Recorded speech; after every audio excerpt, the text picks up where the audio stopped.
Oh, I'm live. What? Oh, I didn't mean to hit that button. But anyway, I'm live now. This is Anthony Fallon, Tone Center Sports Channel. And we're going to talk about our Dallas Cowboys. Yes. Um, and should we, as I proposed the question, should we stay in the 5-2 front, or should we switch back to the 4-3? What are your thoughts? But as I take a sip of my Warsteiners, it's free promotion right here. Oh, yes.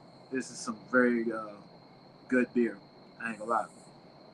I just had a nice little, just cooked a nice little meal for the family. I did a salmon. I cooked some salmon with the apple caramel sauce, with some steamed broccoli, cucumbers, and uh, and Brussels sprouts with a sweet potato, big sweet potato. This is my second time doing it. I did it last night, but they loved it so much that it was an encore dish. So so I did it again, and they killed it. Of course, I'm full. They full, and I just decided to wash it down. The nice little dark lager.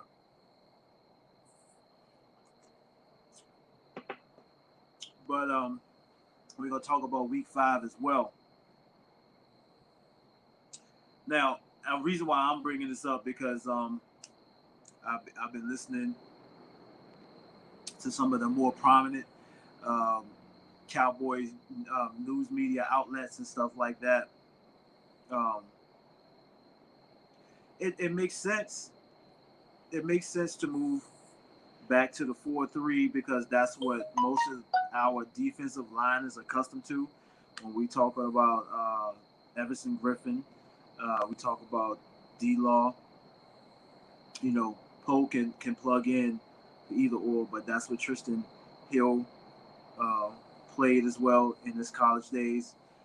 He was a DT defensive tackle um, in the 4-3, and Tristan Hill is more of that size for like that 4-3. That's what he was drafted for because they was comparing his get off the ball movement to Warren Sapp, according to Marinelli. You know what I'm saying? He just needed to be groomed in technique, and so he's more of a smaller defensive tackle, more of a speed rushing defensive tackle, like we had the Jay Ratliffs and stuff like that. Remember? Um, then you talking about Griffin, Everson Griffin. He played defensive end, run stopper, off the edge, but also was a sack artist throughout his career. Now, the only thing is that um, Alden Smith came from more of that hybrid defense, that more of that hybrid defense type when coming from the 49ers.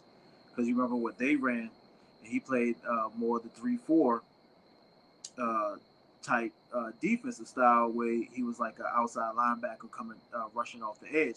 So that's why we have that hybrid 4-3 over the five, called the 5-2 technique, because so Alden Smith can get on the field, or he can play defensive end. He has the size now, you know what I'm saying, and you can uh, actually rotate.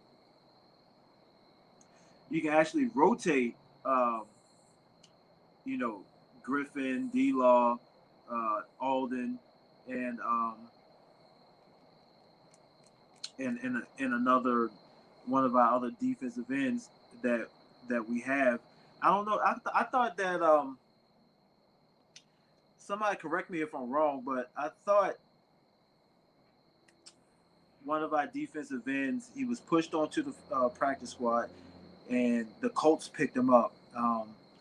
Unless we retained him or something like that. I'm not quite sure because uh, I heard it on with Mick Shots, and Rondell Carter. Yeah, I thought the Colts picked him up. I thought so. Maybe it was that was Dorrance Armstrong. Yes, sorry, that was Dorrance Armstrong that got picked up, not Rondell Carter.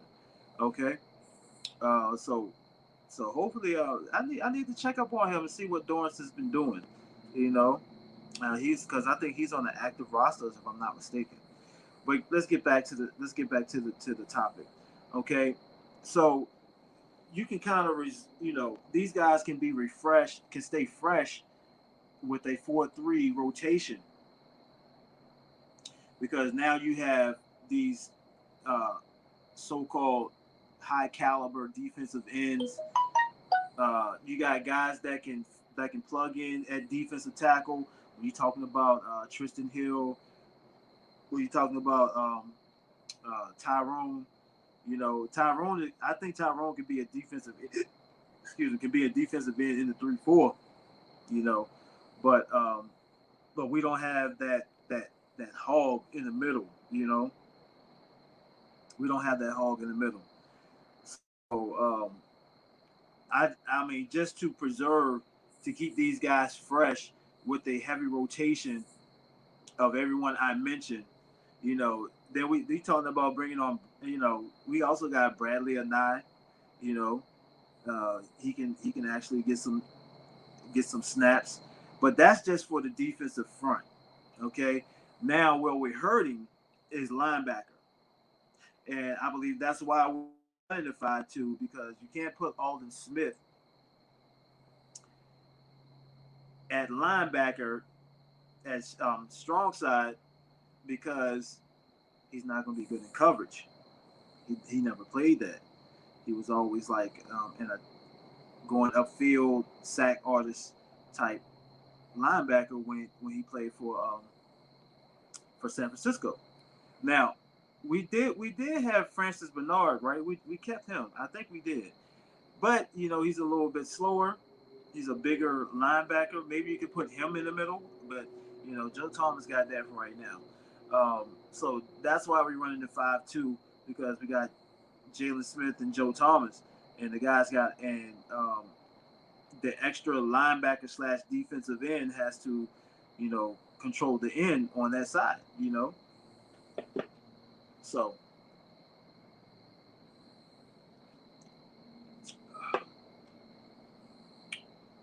we do have an uphill battle when it comes to this. Now, I know our defense has really taken a hit these last 4 weeks. Y'all heard it. Some of y'all listened on my last game, week 4 post game.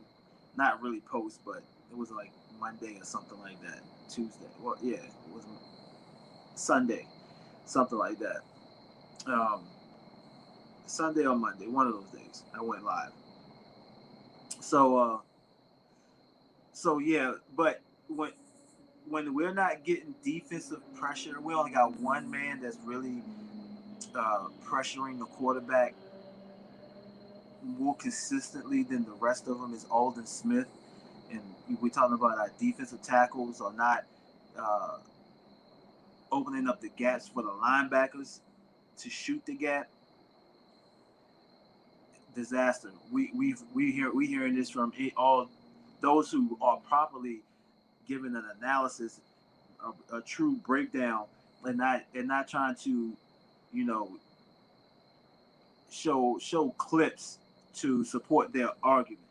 And and I'm talking about these national sports media heads that's out here to support their own narrative and arguments. So to a degree, they're right.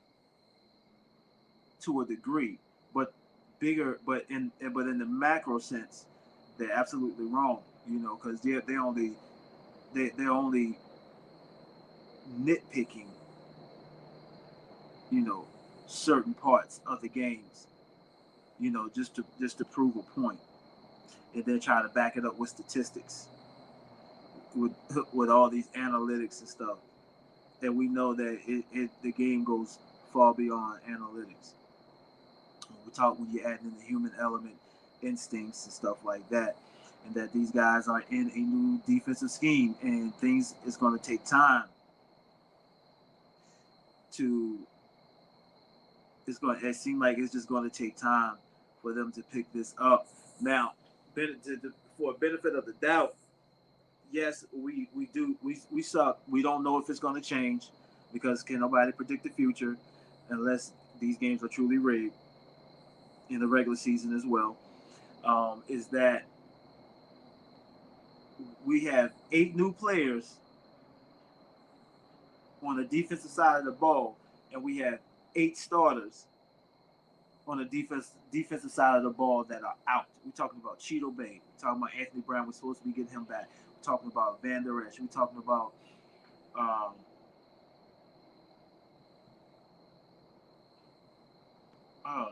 maybe not 8. I might have messed up. Okay, maybe not 8, but we have quite a. Oh, we're talking about Sean Lee. You know what I'm saying? So that's about 5 right now. Anyway, but then Jordan Lewis was out at a certain point in time, but he's back now. So and they just cut Anthony Carr. They just cut Anthony Carr, and uh, we took out Darian Thompson and put in Darren Wilson, which I think that I've been campaigning for that anyway. So I made that not the previous video, um, but the video before that.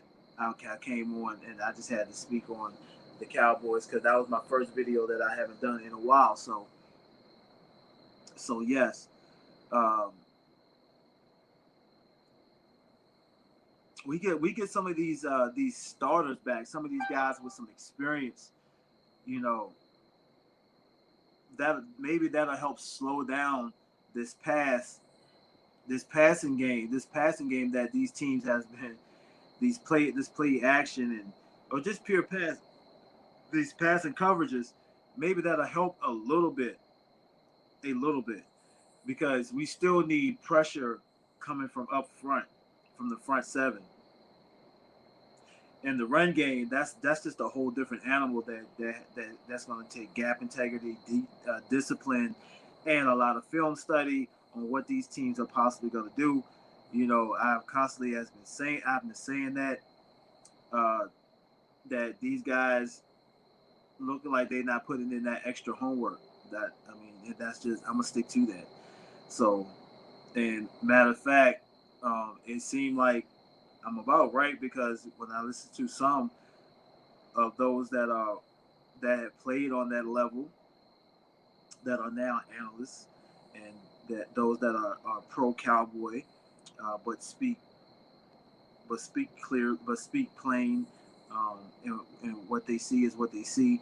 They have called it the same way. So maybe I'm not too far off in my thoughts and what I believe. I'm just saying from my experience in playing football and all that stuff that yeah, it is attention to detail because the whole game of football that separates the good teams from the bad teams, and the bad teams can be highly talented, but they always doing stuff that makes their record the talent doesn't match the record. Put it like that, or the record doesn't match the talent. Should I say? Uh, the record does not match the talent is because the lack of discipline and the lack of film study, the attention to detail, and this is a totally different coaching staff that we have here, man. And we're gonna keep bringing that in as well, and it's gonna be up to these guys to take ownership, to take it upon themselves to know where to be, being able to recognize what they're seeing in their defensive package, in their defensive scheme that they're in at that particular time on the field, and knowing where to get to uh, when the play is called and all of that. You know, you get what I'm saying. So yes, it comes down to them and what they want, because y'all guys gotta remember, some of y'all are playing for a contract. Not me. I'm not playing for that contract. I'm not playing. I'm not playing for those multi-million-dollar contracts. I said playing, but but yeah, some of you guys are not looking good on tape right now with these mental lapses and stuff like that, lack of fundamentals and tackling, you know, and the coach can only do with so much. But like I said, uh, maybe something that Skip talked about was how, Landry and Jimmy Johnson put fear into these to their players, because they know these guys could possibly get cut at any moment for their lack of detail, their lack of attention to the details uh, within the game, you know, or just knowing what they're supposed to do in their position in certain defensive packages and schemes, uh, or just even in practice. Guys just getting cut for not being on their A game, not preparing themselves for the win for the up and coming Sunday. And I ain't gonna say that Mike McCarthy had to go to that extent, but what I will say is this: some of these guys just might have to get benched and put in some of these young players that you can mold a little better, because some of these veteran players feel like they know they shit. These are old dogs. You can't teach new tricks. They don't want to know the new. They don't want to know nothing new. They want to go with what has gotten them success, has gotten them that big time contract. Saying they want to stay right there in that pocket and not learn anything new. And in today's defensive game, to me, you have to be a chameleon. You have to be able. You have to be like. You have to be like water, and being able to adapt. And I prefer a hybrid defense. I call that the beginning of last season. I call that when maybe down the line, damn, a little moth. Um, let me just stop right there for a second, because I'm kind of bouncing back to something that I should have included when I was talking about the lack of linebackers that we don't have for the 4-3 scheme and stuff like that. When Randy Gregory comes back, now he can play that strong side. I called that last season or the season before. I called that when he was reinstated, that they should put him at linebacker because of because Sean Lee's injuries and stuff like that he wasn't going to be healthy. See, I called that as well. I would have to pull my old some of my old videos up stating that. But anyway, I'm not trying to. I'm not trying to act like I'm saying anything, uh, but I'm just glad to hear it. It's just revelating for me, and the way that I think, and I see where this team is trying to go on the defensive side is to be a hybrid defense. Like I said, I call putting Randy Gregory at the linebacker position. It's just like the universe is coming back to me. If you understand that, it's just reverberating. So anyway, yeah, it's just confirmation. So that's just me thinking down the road when Randy Gregory possibly could come when he's able to come back. But we got some games ahead of us first before that even happens, and I don't even think he can practice quite yet. He can come to the facility. I don't know if he can practice. It'd be nice if they do let him practice, at least so he can at least be can acclimate himself, uh, can adjust to be playing the linebacker position by the time he's able to actually get out on the field. That would be lovely. Um, so that's something we could definitely possibly could be looking forward to. But the defense just got to hold on. And see, when we get we get Cheeto Bay back, we get Anthony Brown back and whatnot, that'll be a blessing. And I'm just saying it'll just slow down the passing game. But if we're not getting pressure up front, nothing's going to really change. Well, we're hoping that we'll have better skilled players at the DB position while we're grooming the young ones. While Darren Wilson is getting more experience with gameplay, because I think he's going to be the playmaker.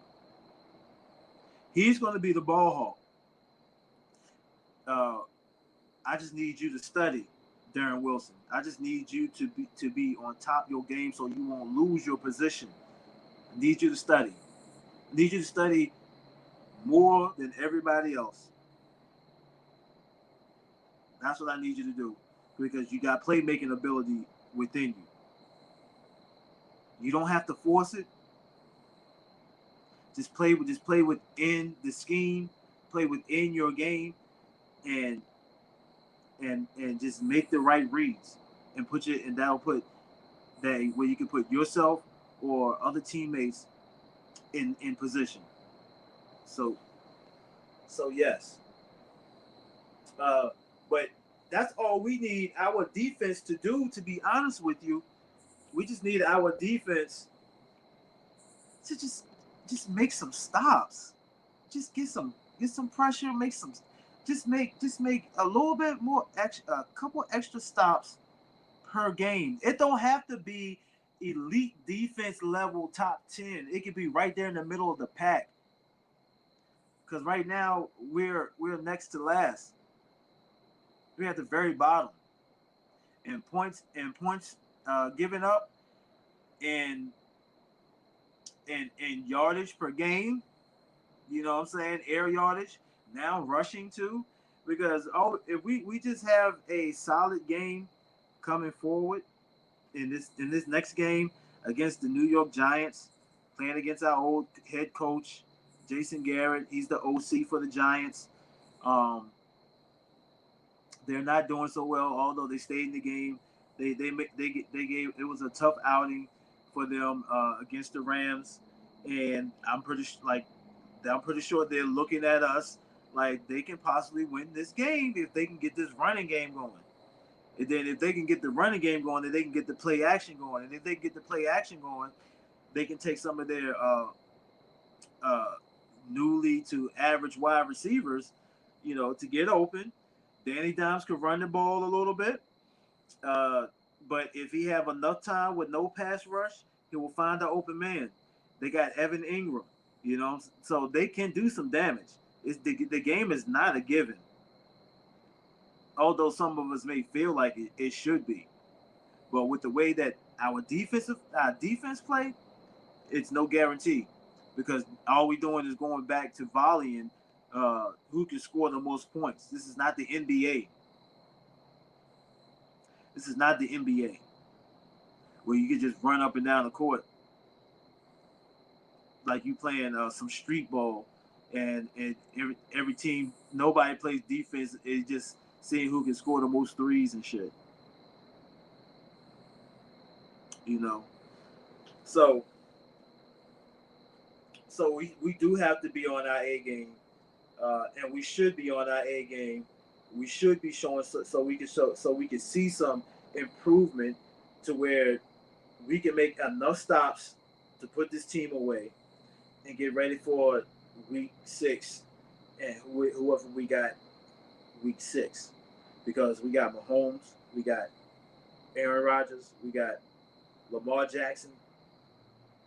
Oh yeah, we got some heavy hitting. We got some heavy hitting teams. We got some defensive teams. We got some all-star, Pro Bowl level quarterbacks in that we have to play against.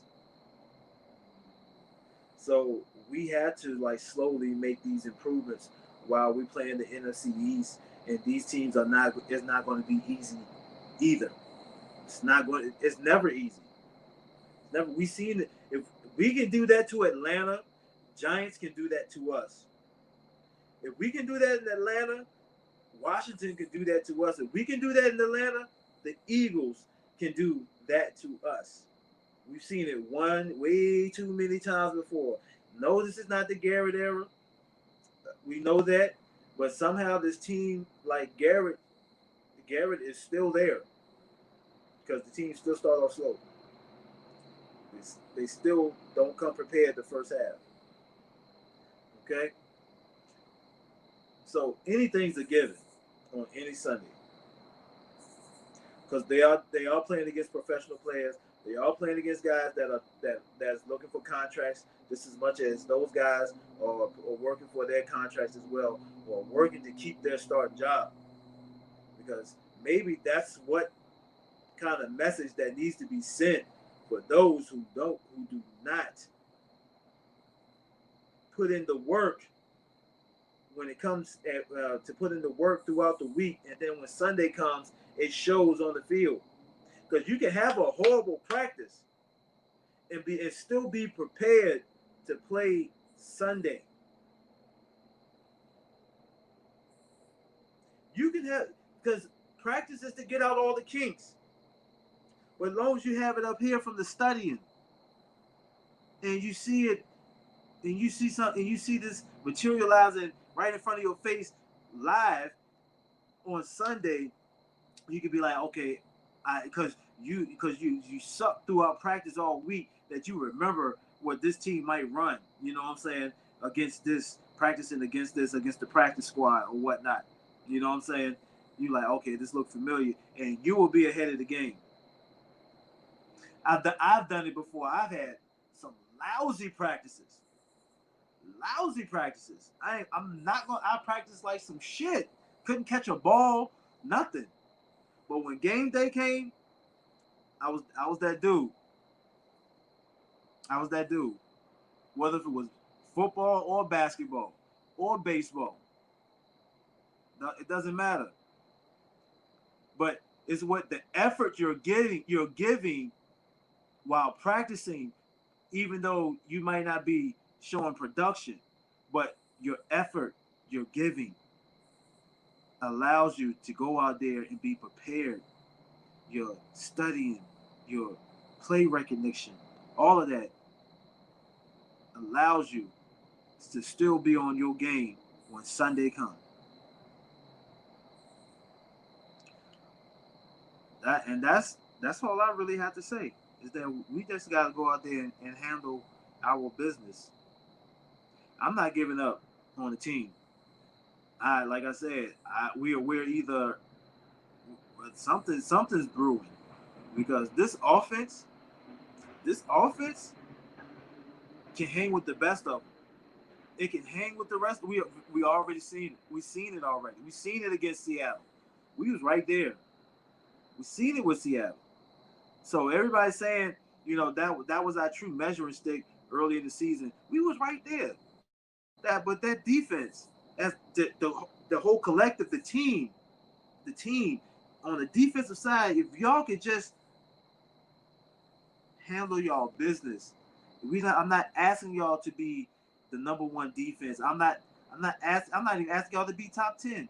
Can we get some turnovers and can we get some defensive stops? Can we get some pressure on the quarterback? Make him hurry up his timing. Get him off his square. You know what I'm saying? Get some sacks. You know what I'm saying? Get some fumbles. Force some fumbles.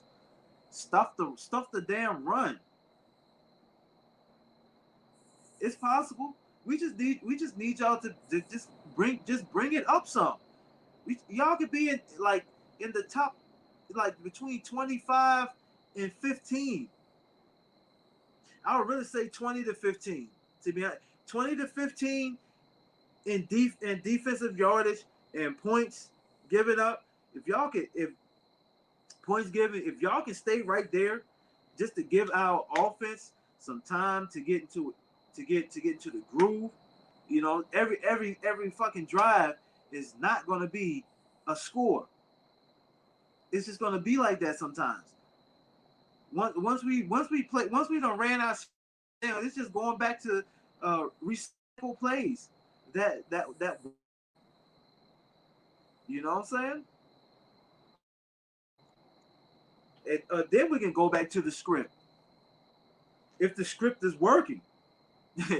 You know what I'm saying? Because sometimes the script don't work and you got to go off script.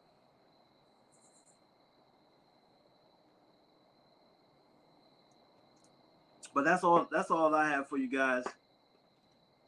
What are your thoughts? What about this game, Week 5 against the Giants? I hope you like the content. Hit the thumbs up, notification bell. You know what I'm saying? Subscribe. And I'll see you on my next live feed. Peace.